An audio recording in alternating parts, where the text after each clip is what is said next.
Tere tulemast vaatama 129. Civis Paciumi saadet. Mina olen selle saate toimetaja, saatejuht Erik Baltovski ja ma tahaksin kutsuda teid täna kuulama jutte maailmakorra dramaatilisest muutusest. Loomulikult seoses POTUSe ehk siis Ameerika uue president Donald Trumpi inauguratsiooni ehk siis ametisse vannutamisega seoses.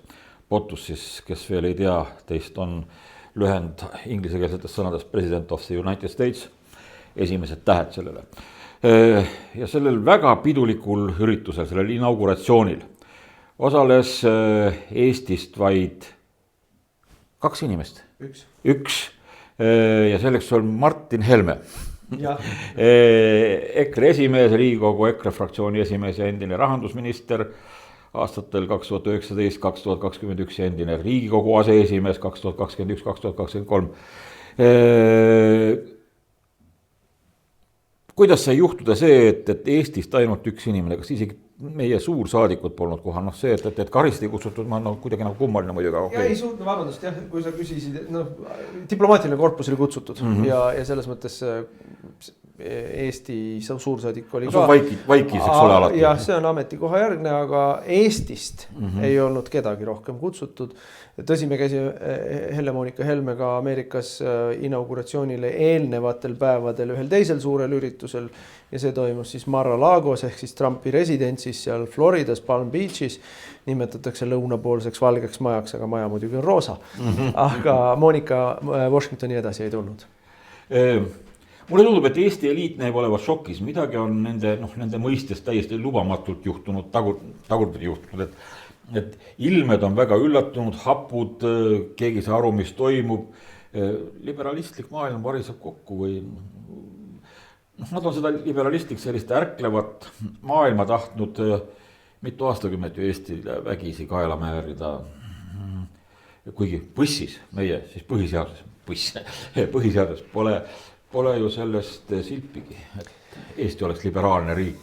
Ei, põhiseadus ütleb, et Eesti on demokraatlik rahvusriik ja need on omavahel ilusti klappivad asjad, et demokraatia ja rahvuse enesekorraldus. Aga tulles selle ametisse vannud POTUS, ameeriklased armastavad lühendeid. SCOTUS on näiteks ülemkohus ehk Supreme Court of United States. NATO lühendite raamatud on niisugused parajad tillised. Ja neile need lühendid kangesti meeldivad. Selle juurde inauguratsiooni juurde tagasi tulles ehk ametisse vannutamine oli küll suurejooneline ja ameeriklaste selline kuidas me siis ütleme tseremooniad on väga iseloomulikud või iseäralised, et nad on loomulikult Euroopast välja kasvanud, kogu see Ameerika Ühendriikide ju algus on siiski Euroopa siis kolonistide poolt seal loodud kohalikud kolooniad iseseisvusid väga tihedalt seotud emamaadega ja ikkagi kristlik kultuuriruum ja kõik see, aga seal on alati see väike, seal on aegade jooksul, sajandite jooksul kujunenud see väga spetsiifiline ameerikalik, mida me Euroopas enam ammu ei näe, on ikkagi väga selge selline religioosne rõhutatus on juures, eriti seda tegi Trump, loomulikult Biden vähem, Obama üldse mitte, ütleme vasakpoolsed on väga usuvaenulikud niikuinii, või täpsemalt öeldes jumalavaenulikud, aga Trumpil oli see traditsioonid tagasi toodud ja seal ikkagi see oli selgelt nii-öelda aukohal olid kõik need viited ja kogu see need laulud ja hümnid ja kõik see oli kõik väga ilus ja nad on seda harjutanud sajandeid ja neil on omad laulud, mida kõik teavad ja see on kõik väga iseloomu ja see oli tehtud mastaapselt, see oli tehtud suurejooneliselt, see oli tehtud pompöösselt, suurriigile kohaselt. Nii et see kõik oli uhke, mida muidugi, millest on kahju, ehkki ei tohiks nagu poolihääli isegi öelda, et samas pääsesime me selle tõttu ju hirmsast külmetamisest. Algselt pidi kogu tseremoonia olema õues, nii nagu tavapäraselt ongi. Harva, kui ametisse vannutamise tseremoonia kolitakse tuppa, viimane kord 40 aastat tagasi Ronald Reagani teise ametisse astumise ajal oli samamoodi Washingtonis õudne ilm ja koliti tuppa. Muidugi kohapeal räägiti ka seda, et ilmselgelt oli ka mure julgeolekuga. Et see oli põhjus, miks ka tuppa koliti, aga õues oli ka päris jälk ilm, et niisugune -10 kraadi ja tuulekülm oli veel rohkem. Ma tahtsingi su käest seda hiljem ka küsida, seda turvalisuse küsimust, et tavaliselt on seal Kapitooliumi taga küljel, eks ole, kus edasi läheb see park, mis läheb selle suure obeliski poole juurde. Jah, ma ei teagi, kas see on tagakülg või esikülg, aga jah, see nii-öelda Valgemaja poolne külg. Jah. Et tundub, et kardeti ka terrorismi mingisugust, eks ole ju, et peame ju meeles, et suvel Trumpid tulistati. Ja nüüd on, snaiprid võib-olla ei saa, snaiper võib-olla ei saa seal ligi Kapitooliumi lähedal, eks ole, aga on olemas ju, vaatame ju iga päev Ukraina uudised, droonide sõda, eks ole, lihtsalt üks väike droon lõhkainega lendab hästi kõrgelt, sa ei kuule isegi tema müürnetist, langeb lihtsalt kaelaga, eks ole, sa ei jõua kusagile. Ja see julgeoleku probleem oli teemana üleval ja Washington ju ei ole kuigi meeldiv linn, ütleme niimoodi. Ta on küll jälle uhke, seal on monumente ja kujusid ja ratsamonumente ja ütleme, laiad suured tänavad ja see on tehtud ikkagi pealinnaks ehitatud ja ehitatud veel siis, kui osati ka ilusaid maju ehitada. aga linn ise oma olemuselt on ju selline bürokraatide, poliitikute ja lobistide soo, nagu Trump teda ikka nimetab, kõik inimesed tegelevad seal kellegi teise raha jagamisega. et ise midagi kasulikku ei tee. Aga sel ajal nüüd, ma olen Washingtonis mõnel kord varem käinud, aga sel ajal nüüd oli Washington üle ujutatud maaga inimestega. Ehk Trumpi toetajaid oli sadu tuhandeid tulnud, seal hinnanguliselt vahemikus veerand miljonist miljonini. Ja mis taksojuhtide käest kuuled huvitavat eluinfot, taksojuhid rääkisid, et hotellid tubadest oli nii suur puudus, et ühe öö hotellitoa hind oli $6,000 lõpuks. $6,000 lõpuks, et inimesed maksid pöörasid summasid, et lihtsalt saada kuskil ööbida. Samamoodi nüüd, kui meie saime kutsed siis sellele inauguratsioonile seal maja ees või maja taga, kuidas kolp vaadata, eks ole, siis see on suur ala, kuhu neid kutseid oli palju, eks ole, kõik nad ei mahtunud sinna Kapitooliumi rotundasse sisse ära, ehk siis sellesse kongressihoone, see uhke kuppeliga kongressi, see keskhoone, sinna mahutati umbes 700 inimest ära või natuke rohkem. Arvestame sellega, et praktiliselt kongressi valitavad liikmed juba ongi 700. Ehk siis alamkojas on seal, ma ei tea, 550 umbes ja senaatoreid on 100, ehk siis on juba 650, aga seal olid endised presidendid, seal olid riigikohtunikud, seal olid endised asepresidendid, diplomaatiline korpus. Sinna praktiliselt rohkem ei mahtundki. Sinna ei mahtunud isegi sugugi kõik neid ära. Nii et sinna mahtusidki ainult asjaosalised põhimõtteliselt ära ja muidu kui oleks õues toimunud, siis me oleks kõike seda näinud peo peal oma enda silmaga ja üsna lähedalt, aga see ei õnnestunud seekord, aga need inimesed, kes sinna kohale tulnud olid, siis nendele anti võimalus minna kohalikku spordihalli. Ütleme midagi sarnast, nagu meie Saku Suurhall on või midagi taolist, kuhu mahub ka 10 000 inimesi ja ikkagi mitte kõik veel. Ja selle jaoks, et sinna sisse saada, oli vaja 2 tundi sabas olla, turvakontrollis olla, nii edasi, ja selle pileti hind oli ka 10 000 lõpuks. Ütleme, kutseid müüdi siis mustal turul tohutute summadega, nii et see linn lainetas Trumpi toetajatest, lippudega lehvitajatest, mütsidega lehvitajatest, see oli lust oli vaadata ja kõigil oli hea tuju. See, mida Trump ütles oma kõnes, et tegemist on Ameerika vabastamise päevaga, the Liberation Day of United States, et see tunne oli seal õhus olemas. Ma mainisin, et Eesti eliit näib olevat šokis, et kas see on tõepoolest globalistliku liberalismi sellise ennast hävitava hullumeelsuse lõpp? Jaa, mina arvan, et on. See lõpp muidugi ei tule kiiresti kohe ja kergesti kohe, aga vist ka kuskil Eestis siin kirjutavad liberaalid selliseid halajutte sellest, kuidas praktiliselt Donald Trumpi võimule tulek on maailma lõpp, eks ole, et nüüd ongi maailma lõpp, aga ma üldse ei vaidle nendega. See on lihtsalt, ongi maailma lõpp, aga see on nende maailma lõpp ja ausalt öeldes löön lustist tagajalgasid kokku. Et peabki olema, nende maailm on võigas, nende maailm on perversne, nende maailm on väärastunud. Nende maailm ei tohigi edasi kesta. Tähendab, ühiskonnad, mis lubavad teha seda oma lastele, mida näiteks Inglismaal on valitsused ja eliit vaikimisi pealt vaadanud 20 aastat, kuidas moslemi siis vägistamiskambad grupi vägistamisi teevad väikestele lastele, nii poistele kui tüdrukutele, 5-aastastele, 6-aastastele, 10-aastastele ja vaikivad seda maha sellepärast, et mitmekesisus on meie tugevus. Ühiskonnad, mis oma lastele seda lubavad teha, need ühiskonnad ei saagi kestma jääda. Ühiskonnad, mis lasevad oma lastele teha seda, mida tehakse transsoolisuse siis võitluse nime all, kus 11-aastased tüdrukud ja poisid tehakse soovõimetuks, elu lõpuni ei saa lapsi enam saada, neil opereeritakse ära rinnad, opereeritakse ära suguelundid, topitakse täis hormoone, mis ajavad nad hulluks. Ühiskonnad, mis lasevad seda oma lastele teha, ei tohigi kestma jääda. Ja Trumpi valimiste võitmine oli võimas vastulöök ja protest sellele, et sellel teel jätkata, kus oldi. Ehk siis teisisõnu hävingu teel ei oldud enam nõus olema ja pöörati sellelt teelt ära.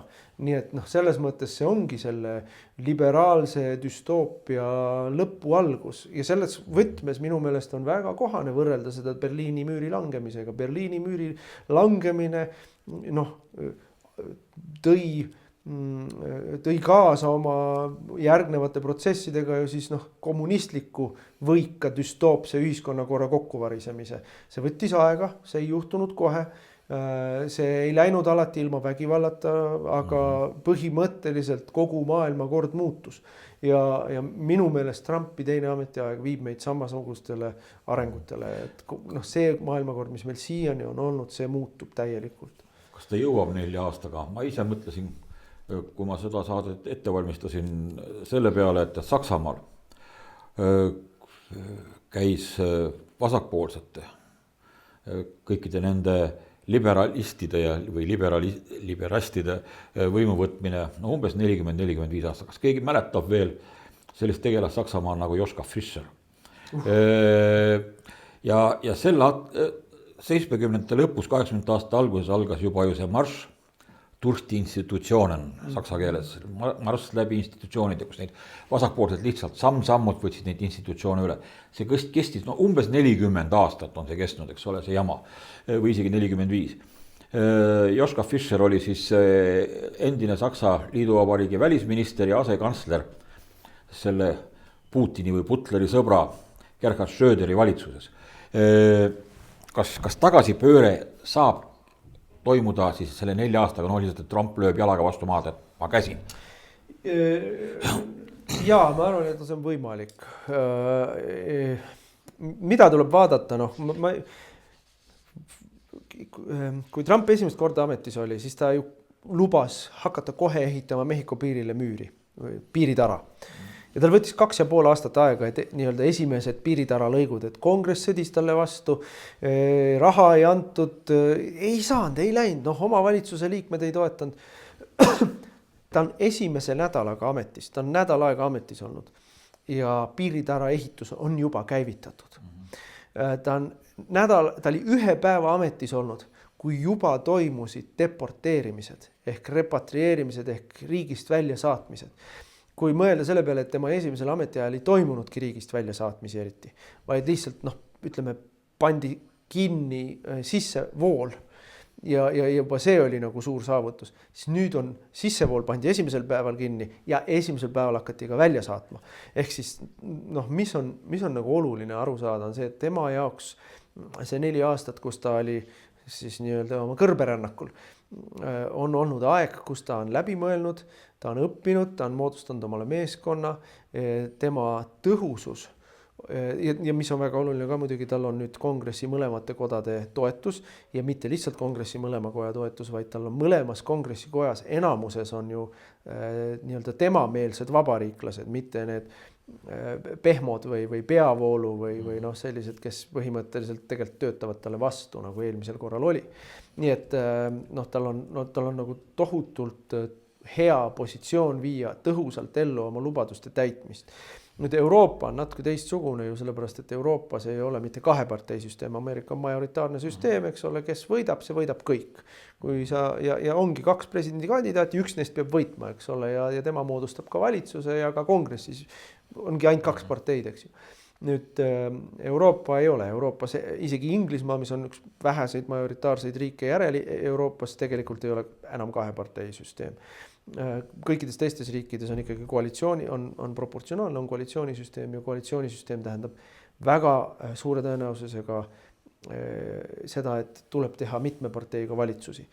Aga mida me näeme, on see, et nii-öelda meie taolised erakonnad on seda ühiskondlikku hoiakuid ja ühiskondlikke sõnumeid ja ühiskondlikke protsessi nii jõuliselt lükanud, et kui teised parteid ei taha välja surra, siis nad peavad kohanema. Ja kohanemine tähendab seda, et nad ikkagi tulevad kaasa nende samade poliitikatega ja siin tuleb ikkagi meenutada Milton Friedmani. Milton Friedmanil oli äärmiselt tabav arutelu või seisukohavõtt kunagi, kus ta ütles, et ärge jääge ootama, et tulevad õiged inimesed, kes hakkavad ajama õiget asja, et looge tingimused, kus ka valedel inimestel ei jää mitte midagi muud üle, kui nad peavad ajama õiget asja. Ja noh, Trump on omalt poolt loonud neid tingimusi ja ütleme siis need rahvuslikud, konservatiivsed, suverenistlikud parteid koha peal Euroopas peavad omalt poolt looma neid tingimusi, et ka need libedad põhimõtte lagedad, tuult nuusutavad, selgrootud, šlikerdavad korruptandid, kes meil Euroopas igal pool võimul on, et neil ei jääks midagi muud üle, kui nad peavad seda õiget asja tegema, muidu nad kastetakse tõrvade ja sulgede sisse. Räägime hästi olulist juttu seoses Trumpi võimule tulekuga. Ta lubas, et lõpetab sõja. Noh, need tähtajad, mis ta välja ütles, see on poliitiline retoorika, seal 24 tunni jooksul või 48 tunni jooksul või 72 tunni jooksul, kama 2. Tunnusmärk on, et Putin jahus juba midagi saavutatud eesmärkidest Ukrainas. Tähendab, et Venemaa on Ukrainas eesmärgid saavutanud.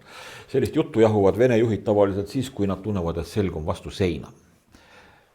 No esimene asi, mida tuleb öelda, on see, et loomulikult tuleb aru saada, et 24 tunni jutt on poliitiline retoorika ja seda tuleb mõista mitte 24 tunni sekundi seiriga lugeda, vaid tuleb mõista sedasi, et ta soovib selle kiiremas korras koheselt lõpetada. Ja noh, kohe on nagu juudi anekdoodis, kui juud küsib jumalalt, et kui palju on sinu jaoks 1000 aastat, et 1 minut, palju on sinu jaoks mäetäis kulda, no peotäis, no anna mulle palun mäetäis kulda, oota 1 minut.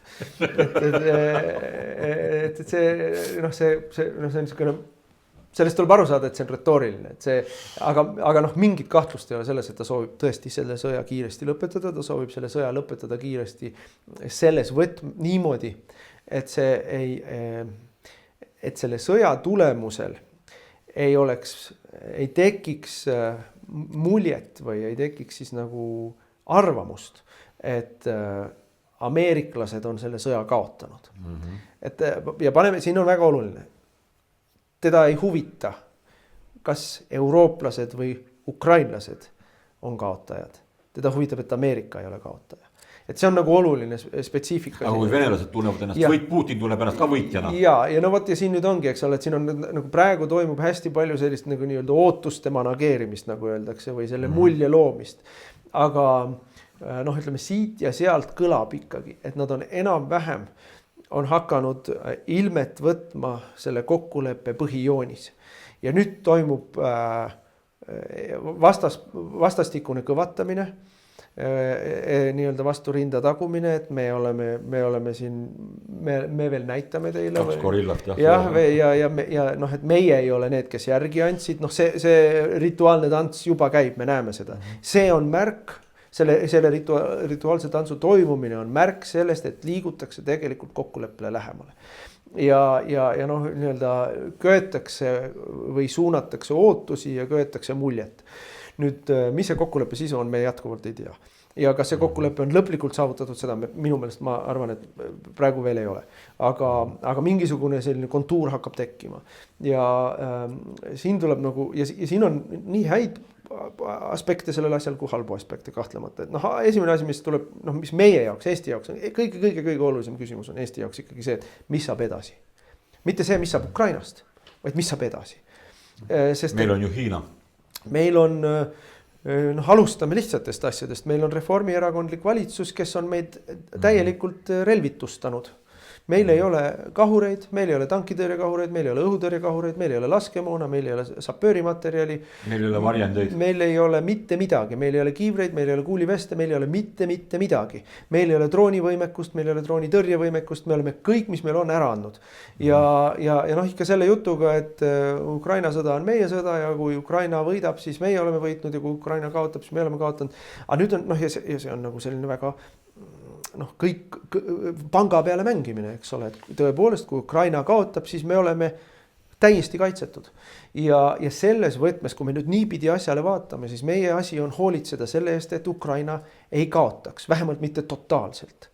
Ja selles võtmes on meie huvides mõista, et see sõda tuleb seal nii kiiresti kui võimalik seisma saada. Siis ei saa keegi öelda, et Ukraina on lõplikult kaotanud või löödud ja sellisel juhul ei ole meie järgmised. Sest vaat, kui me lähme nüüd niimoodi edasi, et nagu praegu on mindud, iga päev, iga nädal venelased liiguvad edasi, eks ole, nüüd on ära võetud Tšassiv Jaar, nüüd on ära võetud seal, ma kõiki neid rindelinnu ei tea, Velikojad ja mis seal on, Pokrovskist üritatakse mööda minna. Pokrovsit, seal toimub suur ümberhaaramine, eks ole, samamoodi seal üleval. Kurahhove vist oli selle koha nimi, eks ole. Aga fakt on see, et ma vaatan iga päev neid kaarte. Iga päev vaatan neid kaarte, mis teevad seal Ukraina enda omad, sõjablogijad teevad lääne omad, ameeriklased, britid, soomlased. Mõned kaardid on päris head, et nad võib-olla mõnepäevase viitega tulevad, et ütleme, venelased juba tuututavad, et võtsime selle linna ära ja siis tuleb paar päeva hiljem tuleb kaardi peale ka see näha. Aga fakt on see, et iga päev liigub rinne edasi. Iga päev liigub rinne edasi, nii-öelda lääne poole. Nüüd, ja teine fakt on see, et see koht, kus nüüd praegu edasi liigutakse, on siis see suur kaitsevöönd, mille ukrainlased ehitasid, eks ole, 2014 ja peale seda. Kui sealt läbi murtakse, siis see on nii-öelda Mannerheimi liini või Maginot liini läbimine. Et kui sealt läbi murtakse, siis järgmine suur kaitseliin on Dnepri jõgi. Nii et kui nüüd praegu kiiresti rahu ei tehta, siis on ikkagi oht, et Ukraina täielikult variseb kokku või võetakse ära, et seda tuleks vältida ja selles võtmes nüüd need läbirääkimised minu arvates käivadki seal ja selles võtmes ukrainlased ise on öelnud, et kui nad kohe praegu, nad lepivad sellega, et nad ei saa kõiki territooriumeid tagasi, aga sellisel juhul on neil vaja kindlaid julgeolekugarantiisid. Ja ma arvan, et see julgeolekugarantiide küsimus on see, mille üle praegu kauplemine käib, et mida see täpselt tähendab, mis asi on garantii, paber ei ole garantii, eks ole, venelase lubadus ei ole garantii. Me Budapesti memorandumit nägime, et me kõik teame, et see peab olema midagi sellist, mis on nagu päriselt käega katsutav, eks ole. Ja ma ütlen veel kord, see puudutab Eestit selles mõttes kõige rohkem, et mis saab edasi, et kui seal sõda kaotatakse, kui Ukraina selle sõja kaotab ja praegu sellel kursil ollakse, siin me võime selle üle, ütleme niimoodi, inimesed, kes meie nii-öelda sõjanduseksperdid, kes meile 3 aastat on raporteerinud kõike valesti, võivad selles osas veel eituses olla, aga reaalne elu on selline. Et siis on meie olukord väga halb. Kui seal jääb sõda seisma ja see nii-öelda kas või see konflikt külmutatakse, siis see tähendab seda, et me ei ole järgmised. Ja see tähendab seda, et meieni see sõda ei jõua. Ja see tähendab seda, et meid ei ohusta Venemaa sissetung. Selles võtmes mina küll iga hinna eest loodan ja pooldan seda, et seal tehtaks kiiresti rahu.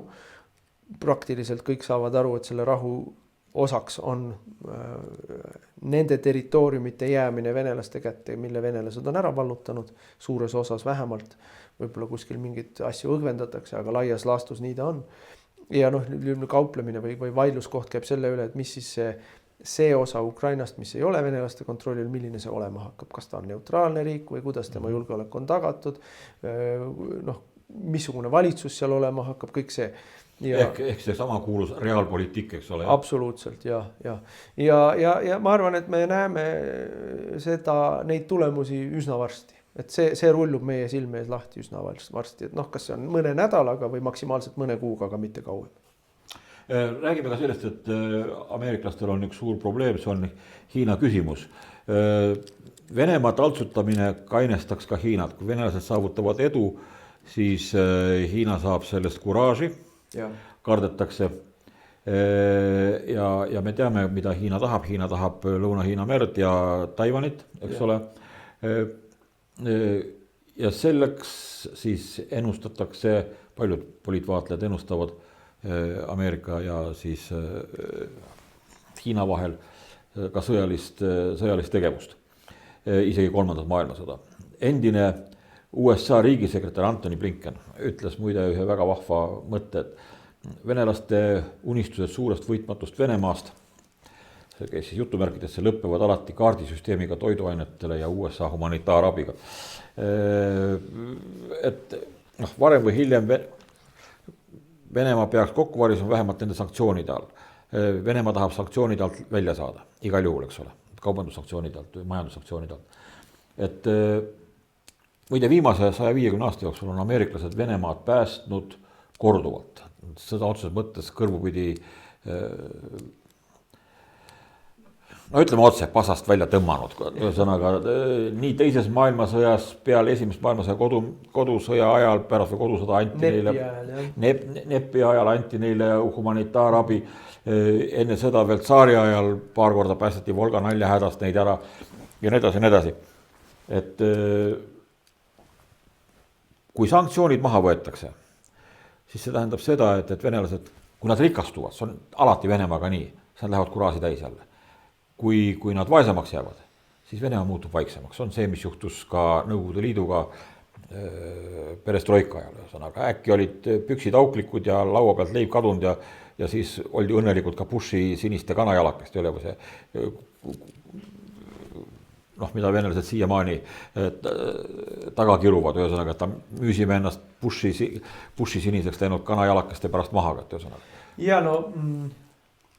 Ja, Ameerikas, Washingtonis on väga vähe teemasid, mille üle nii vabariiklased kui demokraadid on ühel nõul, aga üks neist on Hiina. Et Hiina on ameeriklastele suur geopoliitiline, majanduspoliitiline, strateegiline vastane. Ja noh, nüüd sõltub sellest, kui pistrik või tuvi keegi on, eks ole, kas teda nimetatakse vastaseks või konkurendiks või vaenlaseks. Aga selge on see, et ka Hiina on olnud äärmiselt agressiivne viimastel aastatel ja aastakümnetel. Ega siis kogu see tants Panama kanali ümber või ka Gröönimaa ümber on ju otseselt tingitud sellest, et hiinlased on ennast sinna vaikselt sisse imbunud ja üle võtnud need asjad. Ja Panama kanali puhul on see asi kaugemale edenenud, Gröönimaa puhul on vähem, aga Gröönimaa puhul on, ütleme siis, huvide konflikt on kolmnurgas, seal on Ameerika, Venemaa ja Hiina.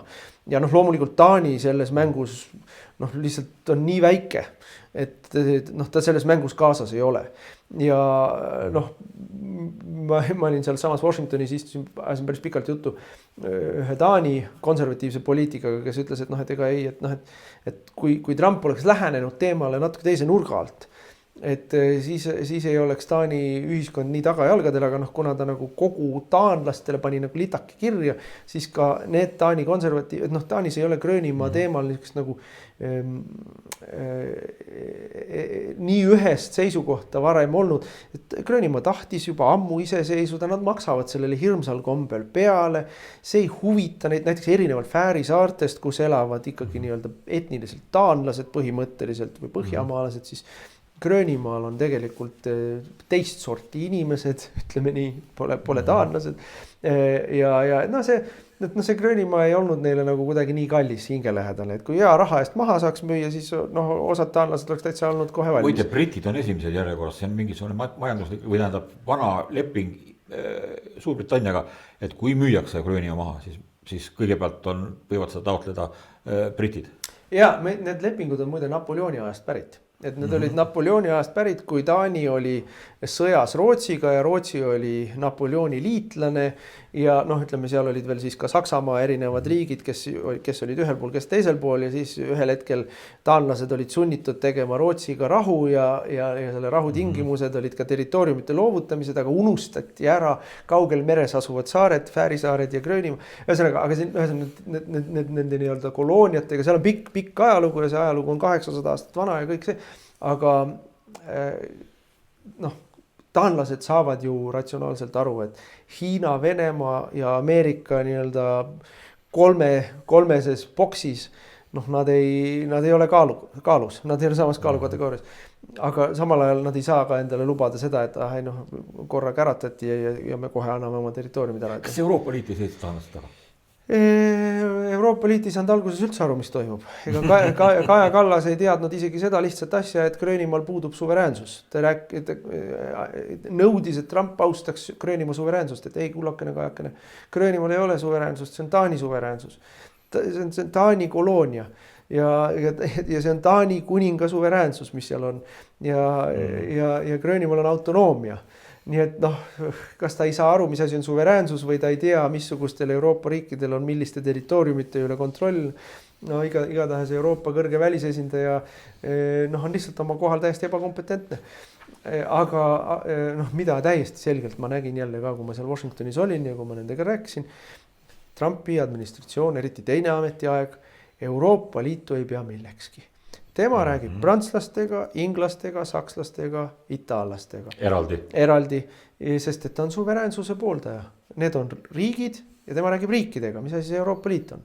Ja ütleme niimoodi, et ma olen Ameerikas nii Ameerika konservatiiviga suhelnud ju üle 20 aasta ja täiesti tuntav selline hoiaku või suhtumise muutumine on, et kui vanasti oli selline suhtumine ikkagi, et et Euroopa on mingi kirju konglomeraat, seal on palju erinevaid ja me tahaksime kedagi, kellega rääkida, kui me tahame rääkida Euroopaga, et kellegiga rääkida, et meile Brüssel sobib. Siis nüüd on nagu täpselt vastupidine hoiak, et see Brüssel segab meid. Brüsselil on mingid omad suured geopoliitilised ambitsioonid, tahavad ameeriklastega võistelda, et meil ei ole vaja neid sinna vahele, et me räägime prantslastega või itaallastega. See on tegelikult Putini poliitika samasugune, et USA on alati keeldunud sellepärast mõjutsoonide jagamist, et venelased on seda tahtnud.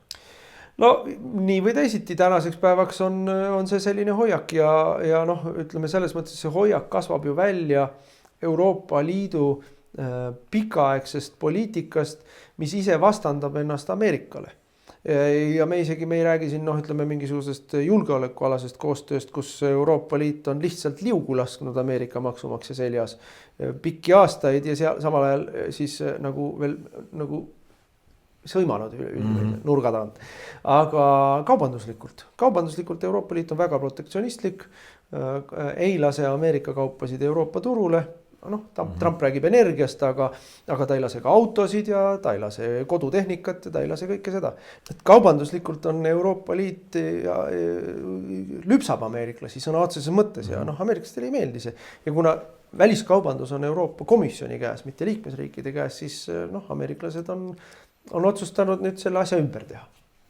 Samamoodi kuulutas Trump sisuliselt ju majandussõja ka Hiinale, et ütleme küll ausalt välja selle, et Hiina ise peab läänega vaikimisi, kas vaibaalust majandussõda vist juba aastaid. Aga majandussõda on samuti sõda ja see käib üksteise selliste ressursside vähendamise nimel. Ütleme seal niimoodi, et oht, et tuumasõda lahti läheks majandussõja puhul on väiksem kui rindesõja puhul, eks ju, aga ja tõsi on täpselt see, mis sa ütlesid, et Hiina on alates seal 90ndate võib-olla keskpaigast äärmiselt röövellikku poliitikat ajanud, et röövitakse häbenematult intellektuaalset omandit, et me kõik teame neid lugusid, kui Eestist läheb ja väike Eesti, eks ole, mis meilt röövida nii väga, aga kui Eestist läheb kaubandusdelegatsioon Hiina, piiri peal korjatakse sult mobiiltelefonid ja arvutid ära ja tehakse põhimõtteliselt kõik tühjaks, mis seal on. Eestist läks mingisugune ettevõtjate seltskond sinna, kellel olid kaasas tootenäidised. Korjati ära, puuriti augud sisse, võeti lahti, tagasi anti peotäis kilde enam-vähem. Et noh, ja ei huvita. Kopeeriti tegelikult. Lihtsalt kopeeritakse sisu maha ja noh, ütleme siis kõik me teame, mida maksab RD ehk siis Research and Development, kus me siin, ma ei tea, Saksa firmad, Ameerika firmad, Euroopa, Põhja-Euroopa firmad toote arengu peale läheb ikka tohutu raha, eks ole, või ka need, võtame meditsiinis, kui kallis on mingi uue asja väljaarendamine, masina väljaarendamine, rohu väljaarendamine, inimesed lihtsalt kirjutavad maha ja kogu lugu ja panevad tootmisse ja tootmisse panevad veel lapstööjõuga, eks ole, nii et noh, see on nende see, kuidas nad on maailma turud ära vallutanud ja manipuleerivad valuutaga, hirmsal kombel manipuleerivad oma valuuta hinnaga just selle jaoks, et siis veelgi anda soodustust oma kaupade ekspordiks mujale maailma turgudele. Ja see käib muidugi närvidele nii eurooplastele kui ameeriklastele, aga noh, eurooplased ei saa sellega kuidagi toime, nad ei ole võimelised sellega, nad ei saa ka noh, ütleme selles mõttes, et nad ei tea, kes sellega tegelema peab, et noh, komisjon on infiltreeritud Hiina agentidest, valitsused, noh, kui me vaatame, mis on põhilised skandaalid Euroopa Parlamendis, jälle tuleb välja, keegi on hiinlastelt raha saanud. Et noh, infiltreeritud sõna otses mõttes, et see pilt on kehv, väga kehv. Nad ajavad täpselt seda sama Nõukogude Liidu poliitikat, ainult et kordades võimsamalt, eks ole, jah. Ja palju nutikamalt ka, ja võimsamalt ja nutikamalt. Aga kui nüüd rääkida, ütleme siis sellest tulles korra hüppame näiteks tagasi selle julgeoleku või maailma jagamise juurde, siis Euroopa on siit täiesti väljas. Trump ütles väga selge häälega, väga selge sõnaga eurooplastele 5% SKP-st kaitsekuludele, muidu NATO ei toimi. Et noh, seda on nüüd võimalik väga mitme nurga alt vaadata, et ühest küljest võib see tähendada seda, mida nagu kõige lihtsam seletus on see, et eurooplased on aastakümneid jätnud tegemata investeeringud riigikaitsesse ja see võlg on nii suur, et mingi 2%-ga SKP-st olukorras, kus Euroopas päriselt toimub kuum sõda, noh ei jõua kuhugi. Et need võlad on nii suured, et selle jaoks, et ennast uuesti nagu päriselt relvastada ja olla võimeline ennast kaitsma, selle jaoks tuleb rohkem raha alla panna. Et noh, see on niisugune, ütleme siis niisugune kõige lihtsam selgitus.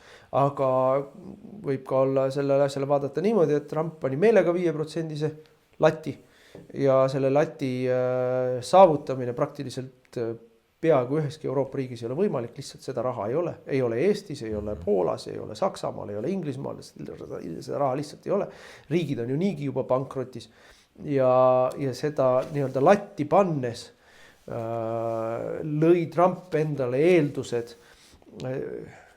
radikaalselt kujundada ümber julgeoleku arhitektuur Euroopas. Ehk siis sisuliselt NATO asendada millegi muuga.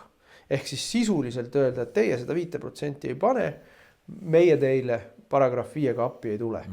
Mis on ju noh, ilma ühtegi lepingut muutmata tegelikult tähendab NATO laiali saatmist. Et noh, seda noh, me täna ei tea, mis see mänguplaan on või kas see nii läheb. Aga ma tuletan meelde 5 aastat tagasi, 2019 aastal, seda suurt hüsteeriat ja skandaali, mis oli Eestis, kui Mart Helme ütles, valitsusliikmena ütles, et Eestil on vaja NATO osas plaan B-d. Ehk siis, et me ei saa elu lõpuni kogu aeg käia ringi sellega, et meil on artikkel 5 ja vihmavari ja me ei pea ise midagi tegema.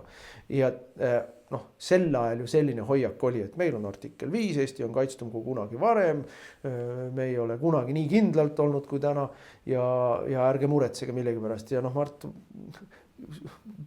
elukogenud diplomaadina, välispoliitika eksperdina, julgeolekupoliitika eksperdina ütles, et ei, sündmused muutuvad, maailm on muutumises, et see täna nii on, ei tähenda, et homme nii on ja noh, homne jõudis kätte.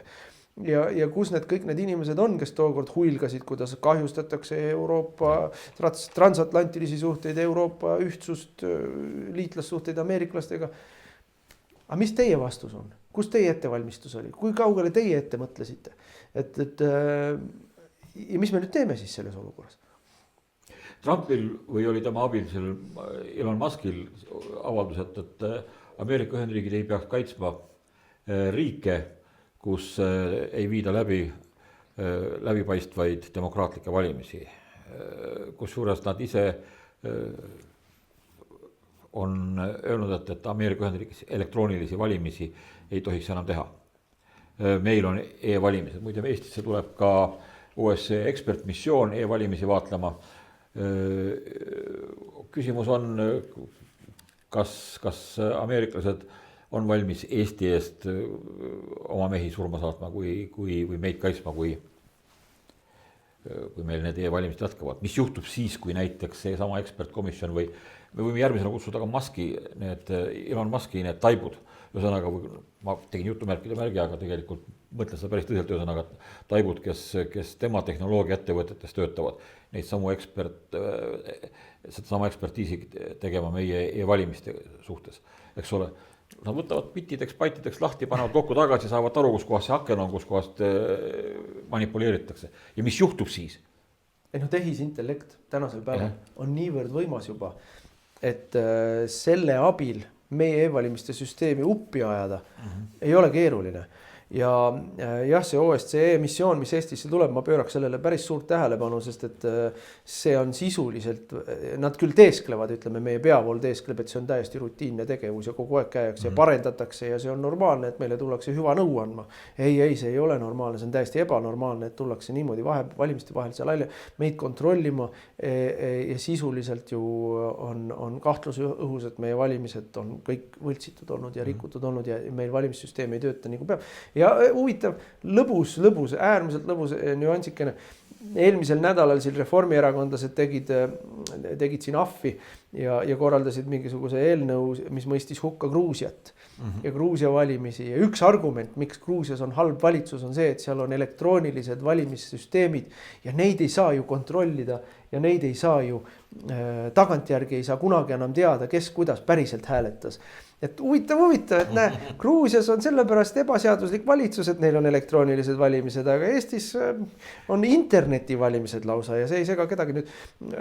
Kusjuures samasugused nagu Venemaal, Venezuela süsteem ja ainult Eestis ja Venemaal. Ja ma ütlen selle kohta niimoodi, et kui veel mõni aasta tagasi ma pidin läänes, ütleme Euroopas või ka ameeriklastega rääkides üsna nullist pihta hakkama seletama, mis asi üldse on elektrooniline valimine, interneti valimine ja kes on Smartmatic ja kõike seda.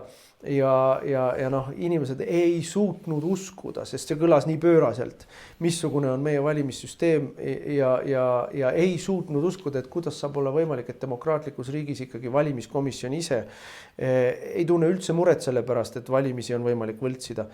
Siis tänaseks päevaks mentaliteet on täielikult pöördunud, tänaseks päevaks inimesed saavad aru, et elektroonilised valimised, nii nagu Musk ütles, on loodud selle jaoks, et saaks valimisi võltsida. Ja mina arvan, et nad jõuavad meieni ka. Ise küsimus on see, kas nad nüüd sellepärast jätavad artikkel 5 rakendamata. Pigem on küsimus selles, et selle valimiste abil saadud valitsus on ise, Eesti tänane valitsus on ise niivõrd vaenulik ju Trumpi ja konservatiivsuse ja suveränismi suhtes. Et siin tuleks nagu küsida, et mida meie valitsus on teinud kõike selle jaoks, et kuidagigi leevendada kõiki neid inetuid, alatuid, õelaid, labaseid väljaütlemisi, mida on loobitud aastaid ja aastaid Trumpi suunas. Ega see meelest ära ei ole läinud. Trumpil kindlasti mitte ei maksa arvata, et ta ei ole ka märgatud. Uus maailm on tulekul või uus maailmakord on tulekul. Ei tule lihtsad aastad. Kuidas sa saate algusest ütlesid, et elaksite huvitaval ajal, kui oli see enne, kui me salvestus pihta hakkas?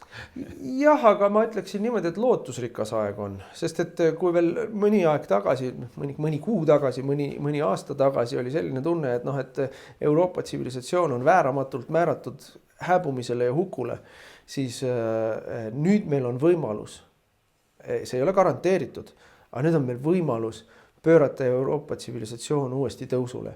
Ja nii nagu meil seal Ameerikas ütlesid, et Make America Great Again, nüüd meie ülesanne Euroopas, patriootide, rahvuslaste, konservatiivide, suveräänistide ülesanne on teha Euroopa suureks ja teha Eesti suureks. Ja see suureks tegemine on see, mida Trump lubas.